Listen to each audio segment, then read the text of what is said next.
4 minutos. Boa tarde, governador. Seja muito bem-vindo ao nosso programa. E de início eu gostaria de lhe perguntar, o senhor é um político que teve um grande envolvimento, que presenciou toda aquela redemocratização do país e também visualizou de muito perto a construção da nossa Constituição, numa época de figuras como Leonel Brizola, como Ulisses Guimarães, até o próprio Pedro Simões, que o senhor foi colega no Senado, ótimos oradores, eloquentes. E hoje nós vemos uma política em que se utiliza as redes sociais não para debater, não para ouvir as pessoas, não para ouvir os adversários, mas simplesmente para tirar dali uma frase de lacração, como dizia o Jorimir Machado no Correio do Povo no início dessa semana. E gostaria de saber, primeiramente, como que o senhor tem visualizado, o senhor consegue dizer para nós, para nossa audiência, para a gente que é jovem, será que tem como a gente compreender como que a gente foi chegar numa situação da política em que as pessoas hoje esquecem desse debate, da importância dessa conversa olho no olho e de respeitar as posições dos adversários? Boa tarde, Raquel. Boa tarde, Antônio. Antônio, aqui na minha tela eu estou aparecendo, mas de você eu só vejo a barriga. Espero que o som esteja bom. Antônio, o que eu podia dizer para você? A campanha que a Globo fez, que o poder econômico fez contra os políticos, fez com que se elegessem pessoas absolutamente inexperientes e que estão lá no Congresso agora votando conforme os seus desejos pessoais. O presidente da República está comprando o Congresso para evitar o seu impeachment. Favores, emendas, uma coisa mais sórdida do que havia anteriormente com Fernando Henrique e tudo mais. Agora, a minha preocupação é com o Brasil, Antônio. Aqui no Paraná, perto de Ponta Grossa, há uns 10 ou 12 dias atrás, já assaltaram um caminhão de alimentos, de frango congelado, e quem assaltou foi a população sem comida. Há um desespero. De janeiro a março, antes do coronavírus, nós tínhamos perdido do produto interno bruto 1,5%. E tudo indica que até o fim do ano nós teremos um decréscimo da ordem de 9% a 11% de perda do produto interno bruto. Então nós estamos indo para uma situação desesperadora por parte da população. O Brasil está parado. As indústrias não funcionam. Não tem mais emprego, cai. Agora há pouco, por exemplo, eu via que a Faculdade Positivo, aqui em Curitiba, fechou licenciaturas e demitiu de uma hora para outra 50 professores. Isso está acontecendo de uma forma impactante na pequena e média empresa em todo o Paraná. Nós, se não tivermos um projeto de recuperação da economia que devolva a esperança para o povo e abra perspectivas da retomada do crescimento econômico e do desenvolvimento, nós vamos viver qualquer coisa parecida com aquele período antes do primeiro governo do Lula, de assaltos a armazéns, de desespero da população. E o governo do Bolsonaro é o do Guedes, é um governo que única e exclusivamente pretende vender o Brasil, entregar o petróleo para as multinacionais, agora querem privatizar a água no país inteiro. Imagina você, água, que é um dom de Deus, um dom da natureza, absolutamente necessária à vida humana, vai virar uma mercadoria na mão de multinacionais que vão servir água a quem pode pagar. E os pobres vão ter uma carência absoluta de produto da natureza essencial à vida humana. Então, nós não estamos bem. O Bolsonaro, eu conheci no Congresso Nacional. É o que a gente chama de baixo clero. Um político menor, medíocre, e ele e a sua família viviam da manipulação, mas você sabe hoje, pela imprensa, dos salários dos funcionários que ou não recebiam nada e só assinavam, ou recebiam uma parte, como esses políticos antigos que a gente conhece nas câmaras de vereadores, nas assembleias do Brasil todo. esse pessoal medíocre que pensa na sua reeleição, consegue uma emenda, leva uma ambulância para o seu município e não tem nenhuma preocupação com o emprego, com a felicidade do povo, com o crescimento do país e a nossa soberania. Então, a nossa situação é simplesmente terrível. E nós precisamos ter um projeto alternativo que devolva ao povo a esperança. Soberania, esperança, democracia, trabalho e salário para todos. Senão, eu realmente fico imaginando que espécie de caos nós vamos entrar na mão desses doidos que tomaram conta do governo federal.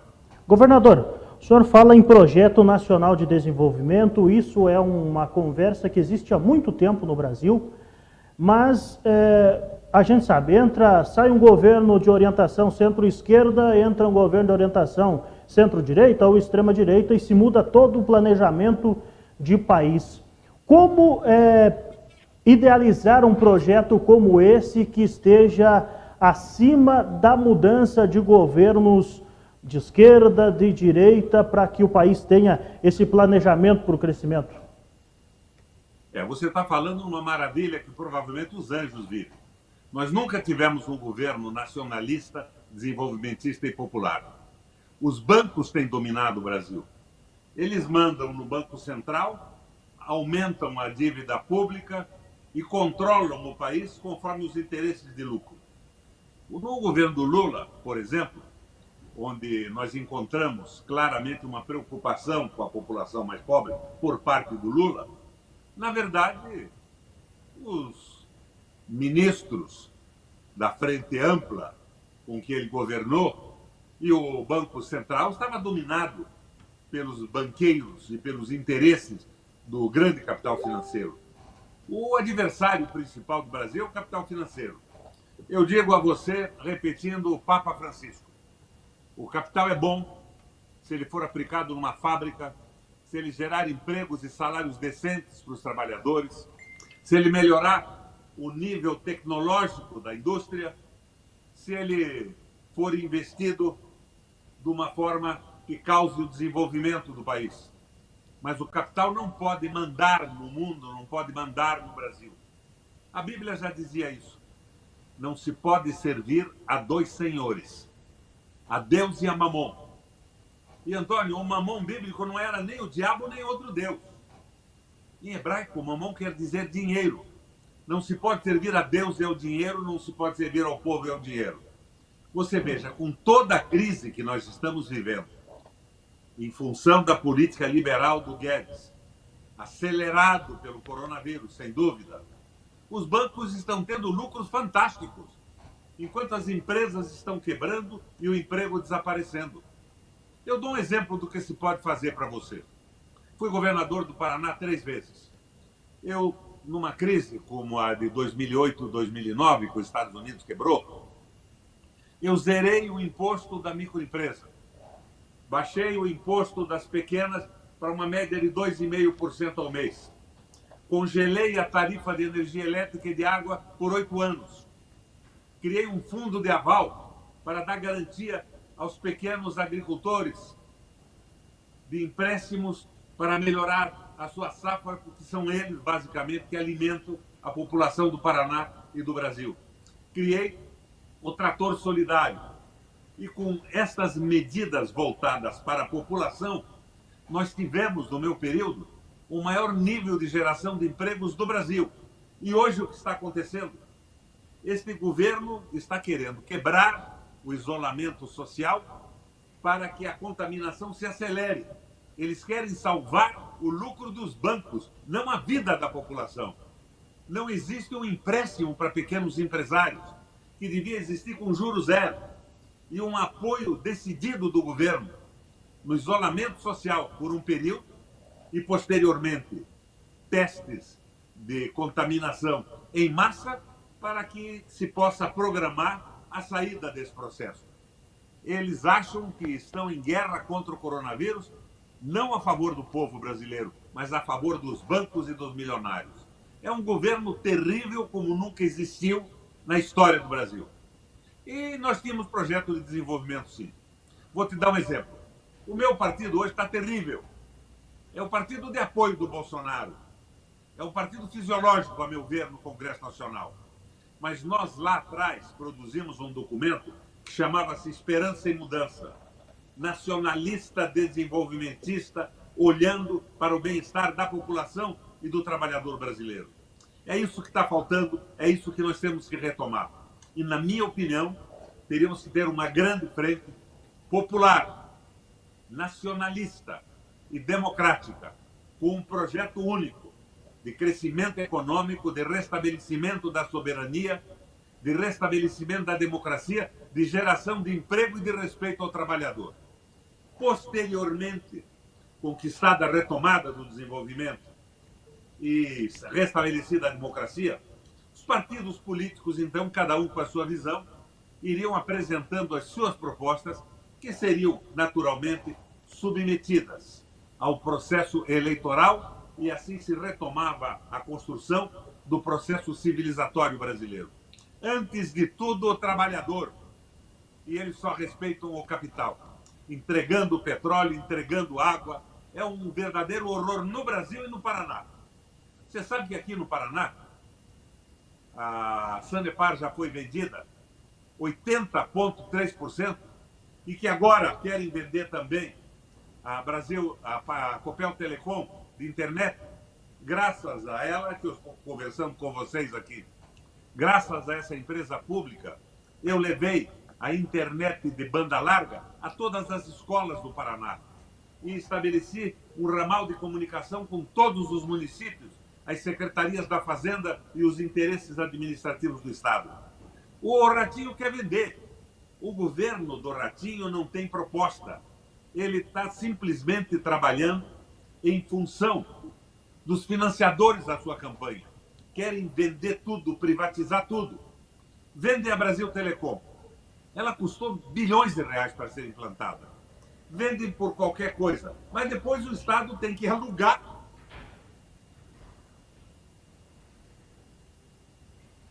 Opa, tivemos um... Voltou?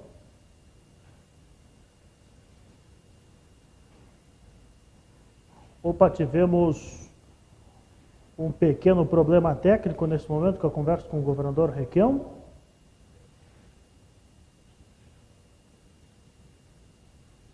(16h16), né? Tivemos um problema técnico nesse momento, virtude aí do sinal de internet, né? Então nós estávamos acompanhando, né, essa nossa entrevista aí com o governador Roberto Requião, que falava, né, sobre as ações aí, sobre como que ele está visualizando esse momento da política brasileira, né? 16h17, nós vamos tentar contato aí com o governador para a gente terminar essa nossa conversa aí com o governador Roberto Requião. Logo, logo a gente traz ele à linha novamente, né? Então nós estamos tentando buscar contatos nos próximos dias de várias lideranças, seja da esquerda, da direita, do centro, para falar sobre o Brasil. A gente precisa discutir e precisa trazer as ideias a público, respeitando as ideias de todo mundo, seja de esquerda, de direita, de centro, para que nós possamos construir um país melhor. Eu acho que todo mundo quer isso, todo mundo quer sair dessa pandemia logo, para voltar a sonhar com um país melhor, com um país com oportunidades para todo mundo, né? 16h17, a gente está tentando contato aí novamente com o senador Roberto Requião. Via link é isso aí, né? Acontece às vezes de cair o sinal, infelizmente acontece, mas nós vamos tentar reestabelecer, né? Antônio. Na próxima... O senador está de volta? Vamos lá.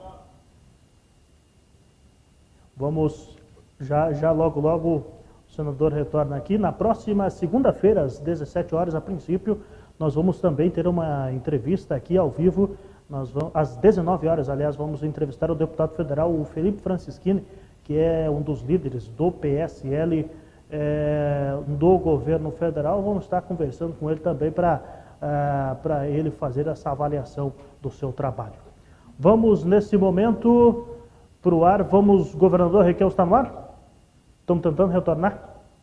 16h18. Acontece, link ao vivo, é isso aí mesmo, acontece. Então, na próxima segunda-feira, né, a gente vai estar trazendo aqui ao vivo para a gente conversar com o deputado Felipe Francischini, né, do PSL. Vamos lá, governador Requião, de volta. Por link é assim, né, governador? Às vezes cai o sinal, né, é complicado. O senhor falava aí da questão da privatização, o senhor sempre muito crítico com relação a isso, e a imprensa, a grande mídia nacional, brilha aos olhos quando fala de privatização. Dentro disso foi aprovado o marco regulatório aí do saneamento básico no país, que foi, eu acho que, inclusive, aprovado pelo presidente Jair Bolsonaro. O senhor se manifestou com essa aprovação e diz que esse marco abre caminho para a privatização do sistema de abastecimento brasileiro.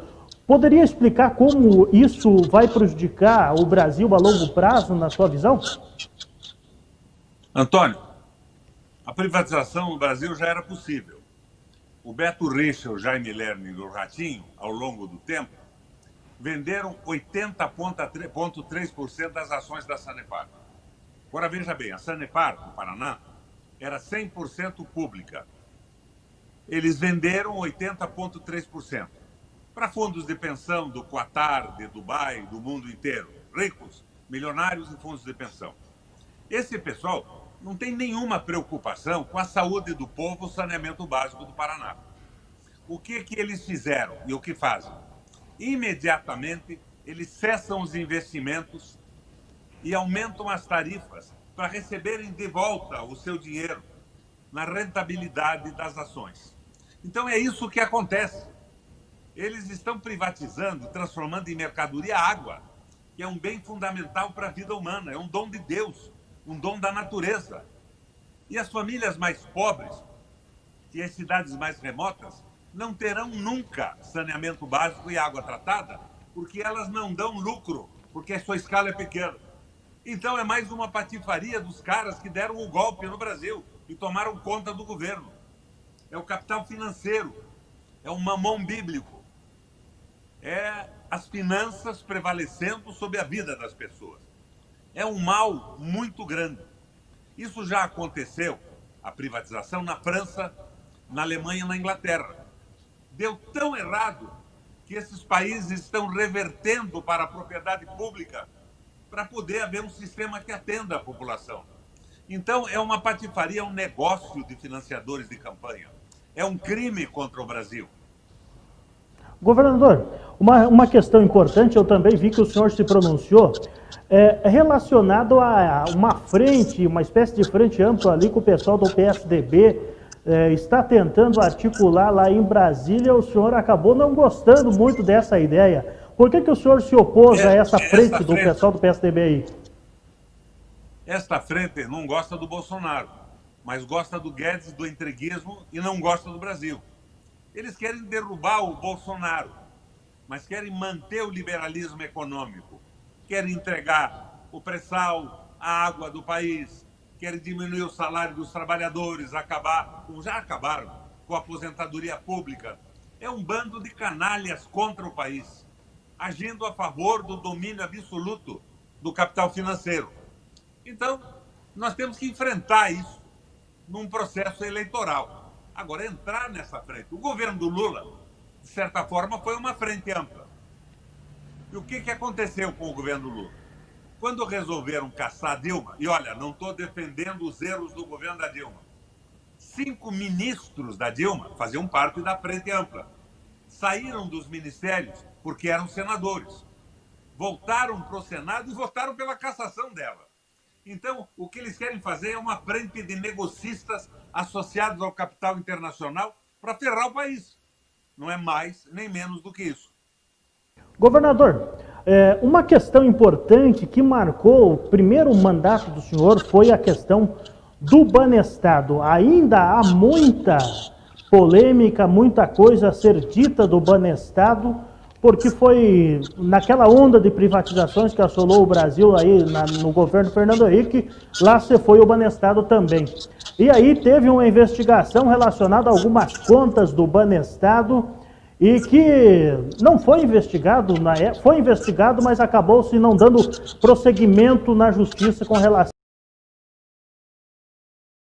a isso. O senhor acha que isso pode voltar a ser investigado? E para quem não conhece essa história do Banestado, gostaria que o senhor explicasse para quem está em casa o que foi essa investigação a respeito do Banestado. Foi uma denúncia do meu governo. O Heitor Wallace Espíndola de Melo e Silva foi a Foz do Iguaçu e de repente descobriu que estavam por Foz do Iguaçu saindo numa tal de CC5, Carta Circular 5, que permitia depósito sem controle de não residentes no Brasil, o equivalente à reserva cambial à época do nosso país. A denúncia foi feita e se percebeu que até o dono da barraca de cachorro-quente mandava centenas de milhões de dólares para fora. Iniciou-se uma pesquisa, iniciou-se um processo. Nomearam o delegado Castilho para comandar isso. O delegado foi para os Estados Unidos. Então, o que nós verificamos? Quando faziam o dono da barraca de cachorro-quente mandar 50, 60, 100 milhões de dólares para fora, estava escondendo o nome deles. Mas lá nos Estados Unidos, esse dinheiro teria um destino conhecido, tinha que ir para alguém. O delegado Castilho, junto com o FBI e o Ministério Público dos Estados Unidos, começou a pesquisar isso. De repente, não mais do que de repente, o ministro Márcio Tomás Bastos chama o delegado de volta, nomeia outro e proíbe a investigação do destino. Fizeram um acordão, uma frente ampla. E esta investigação levaria aos verdadeiros e grandes ladrões do Brasil, independente de partido. A roubalheira dos partidos veio depois, com financiamento caríssimo de campanha, televisão com preços absurdos e tudo mais. E nós sabemos que o Ministério Público de Nova York, o FBI, conseguiram a lista. E nós queremos essa lista para mostrar quem é ladrão no Brasil. Outro problema que está à flor da pele são os dados da Odebrecht na Suíça, nesse processo que condenou Lula e tudo mais. Nós descobrimos que esses dados foram trazidos para o Brasil e manipulados, provavelmente, pela Lava Jato, incompletos. Eles puniram só quem eles queriam e deixaram de fora quem fazia o jogo politicamente ao lado deles. Dizem que nessa relação suíça tem 106 juízes, membros do Poder Judiciário, ministros, desembargadores. Se tem, quero saber quais são. E os advogados do Lula não tinham pedido isso ainda para as autoridades suíças. Muita pressão do Duplo Expresso, que é um site lá da Suíça, do Rômulus Maia, pressão minha, querendo que a minha denúncia vá à frente, e finalmente, dia 9, o Lula pediu a cópia disso aí. Isso vai desmontar as quadrilhas que roubam o Brasil desde então. 9 desse mês foi o pedido, Requião? Rede Globo, SBT e tudo mais. Foi no dia 9 desse mês que o presidente Lula fez o pedido dessa lista? Só agora. Uhum. E agora o que depende para essa lista vir a público? Depende que entreguem para os advogados do Lula e que o Lula ponha a público. O medo que eu tenho é que envolva tanta gente que eles queiram esconder a lista e fazer um acordão por cima. Então, o Lula exigiu a lista. Então a lista, essa lista... Até agora. Então você veja, é uma coisa meio complicada, mas o Brasil precisa conhecer a lista e saber quem são os verdadeiros ladrões. Os bancos brasileiros estão batendo recorde do Guinness de lucratividade, enquanto o país está nessa situação terrível que nós conhecemos, acelerada pelo coronavírus, mas uma situação absolutamente terrível contra emprego e sobrevivência do trabalhador. Requião, então, falando dessa, vamos aguardar o que vem por aí dessa lista aí do Banestado. Para lhe fazer uma pergunta agora, voltando para falar do Estado, a gente está em Dionísio Cerqueira, no Portal Tri, mas faz divisa com uma cidade de Barracão, aqui na fronteira com a Argentina. E a gente vê que o PMDB no Paraná, nos últimos anos, ele está meio fragmentado, digamos assim, no Estado. O senhor ainda está a par aí do comando do PMDB no Paraná? É essa mesma visão que a gente tem, que o PMDB está meio derrocado em alguns locais do Paraná? O PMDB está deslocado no Brasil. O PMDB nacional é o partido de maior apoio para as loucuras do Bolsonaro. O PMDB meu, do governo, era isso aqui. Tá vendo? 340 programas de governo daquela época. Hoje, qual é o programa do Ratinho? Vender a Copel, vender a Sanepar, fazer negócio com os financiadores de campanha. Nós estamos numa situação muito ruim. Agora, isso tudo surgiu daquela conversa. Os políticos todos são maus, temos que votar na novidade. E o ataque que fizeram a mim também foi terrível. Através do WhatsApp, fake news, mentira. Diz que eu estava aposentado com 450 mil reais por mês. Antônio, foi governador 3 vezes, senador 2 vezes, prefeito da capital 1 vez e deputado estadual 1 vez. Estou aposentado, sim, pelo INSS e ganho R$ 2.700 por mês. E esses filhos da puta mentiram através do WhatsApp e me derrubaram no processo eleitoral. Mas eu estou na luta. Sem mandato mesmo, eu tenho a obrigação de utilizar o meu conhecimento e a minha experiência a favor do meu estado e do meu país. Estou na luta. Governador, mas existe esperança de a gente fazer uma política justa com essas redes sociais? A tendência é que nessas eleições também se aprofunde essas difamações via Facebook e WhatsApp, né? Eu acho que o fundamental é isso que você está fazendo aí, Antônio. A discussão, para levantar o nível de consciência da população. Uma boa parte da população do Paraná acha que eu sou um político aposentado com 450 mil reais por mês. Eram os fake news. Eram as mentiras da Joyce Assman, daquela outra bichona louca lá, o Frota. E o comitê do Beto Richa, do PSDB no Paraná. Mas uma mentira não vale para sempre. E o importante não é a minha política, a minha vocação política. O importante é que o Brasil e o Paraná saiam disso, o povo possa viver melhor e que tenha transparência e decência no processo da administração pública. Essa é a nossa luta, Antônio. Governador, um outro problema... Abrindo as suas rádios e a sua imagem para esse tipo de discussão. Sim, exatamente. É o que a gente tenta fazer sempre aqui, né, governador? Governador, é o seguinte... É o que nós temos que fazer. Levantando a consciência da população, a coisa pode andar. Não tenho confiança nenhuma no Congresso Nacional. Se você vai pegar um avião numa tempestade enorme, você tem necessidade de voar, você aceita um piloto inexperiente que diz, não, eu não sou piloto, eu estou aprendendo a pilotar. Ou se quer um piloto experiente, capaz de conduzir ao destino, que já passou por crises iguais a essa. Eliminaram políticos sérios e puseram um bando de moleque picareta no processo eleitoral no Congresso Nacional. Por isso eu digo, o povo tem que tomar consciência do que está acontecendo e se levantar para assumir definitivamente o poder através de lideranças responsáveis, conscientes e experimentadas. Governador, o senhor fala em uma mudança e eu, como jovem e alguém que visualiza a política brasileira, já para encaminhar para o fim da nossa entrevista, eu gostaria de saber, existe hoje o senhor que protagoniza também, que conversa com lideranças do Brasil, a esquerda não parece meio perdida no meio de tudo isso? Parece que ainda não encontrou um caminho, não encontrou um modelo para enfrentar essa extrema-direita que às vezes surta com autoritarismo. Tem algo relacionado a isso? Existe um pensamento em direção a uma forma de enfrentar toda essa falta de apreço pela democracia? Você fala na esquerda. Que esquerda? O que eu vejo é um bando de gente financiada por banqueiros pelo grande capital, fazendo alguns pequenos favores para o trabalhador, uma espécie de homenagem. Criam aí um fundo compensatório, um dinheirinho para uma coisa e para outra, e que vai avançando mesmo é o domínio do capital financeiro e dos mais ricos. Você sabe que 6 famílias mais ricas do mundo têm mais dinheiro que metade da população do planeta Terra? Nós não podemos continuar nesse domínio, temos que entrar na linha do Papa Francisco. O capital não pode comandar o mundo, é o povo que tem que comandar.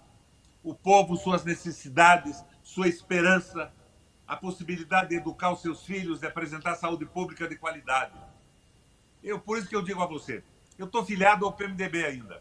profundamente decepcionado com esse partido. O que o Temer fez no país foi uma barbaridade. Aquela ponte para o futuro foi um crime contra a nação e o futuro dos brasileiros. Agora, o cara que escreveu a ponte para o futuro tinha sido secretário do Tesouro do Lula. Você veja como é a frente ampla. Em determinado momento, que se o Lula tivesse, no começo, cedido o pré-sal para o capital internacional dominado pelos Estados Unidos, nós não teríamos essa guerra contra os políticos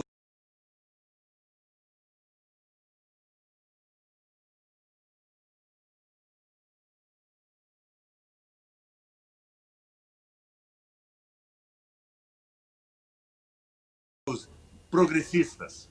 Eles tinham deixado tudo como estava. A Lava Jato me empolgou no começo, Antônio. Eu achei bacana. Políticos aqui estavam aparecendo e a gente sabia o que eles eram e nós não podíamos fazer nada. Mas a partir do momento ela passou a servir a interesses que não são os nacionais. Por que os do PSDB não estão presos ainda? Por que não andou um processo contra os ricos, os donos de banco, os donos de redes de televisão? Porque era um jogo contra a soberania e a independência do Brasil. Queriam transformar o Brasil numa grande fazenda, produzindo soja, milho, trigo, algodão para os países desenvolvidos do mundo, com desemprego, porque a agricultura mecanizada não gera emprego, gera produção, mas não gera emprego, povo passando fome. Liquidaram o salário dos trabalhadores, diminuíram o salário, acabaram com a aposentadoria. Por quê? Porque eles achavam que assim o trabalhador não se revoltava mais, ele não tinha mais sindicato. E ele ia se agarrar em qualquer empreguinho para poder comer, almoçar e jantar. Então, foi o erro que eles cometeram. O brasileiro não vai se submeter, depois de conhecer a CLT do Getúlio Vargas, a evolução do mundo trabalhista inteiro, que nós aproveitamos também, não vai se submeter a essa semi-escravatura. Estamos numa confusão agora. A mobilização é difícil por causa da Covid-19, mas isso passa. Então, aí nós tivemos novamente uma queda aí ao sinal de internet nesse nosso link, né? 16 horas 36 minutos. Vai tentar reconectar aí, Marcão? Vamos tentar nesse momento aqui, só para a gente voltar com o governador, a reconexão. Esse modo via link nosso aí, que volta e meia complica a situação. Podemos encerrar, Marcão? O que tu acha? Vamos encerrar? Então vamos encerrar. A gente conversou aí com o governador, o ex-governador e ex-senador do Paraná, Roberto Requião, via link, né? Volta e meia cai, o link retorna, enfim. A gente tenta ajustar a cada dia que passa essa situação via link aqui. Mas obrigado a você que curtiu e compartilhou o nosso conteúdo. Na semana que vem a gente volta trazendo mais uma entrevista com uma figura aí da nossa política no Paraná. Amanhã você acompanha aqui no Portal Trio, Portal News, com informações de toda a região. Informações 24 horas também, www.portaltrio.com.br. Se você é da região do São Miguel do Oeste, Portal São Miguel. É da região de Francisco Beltrão, Portal de Beltrão. Muito obrigado a você, um abraço, tchau, tchau.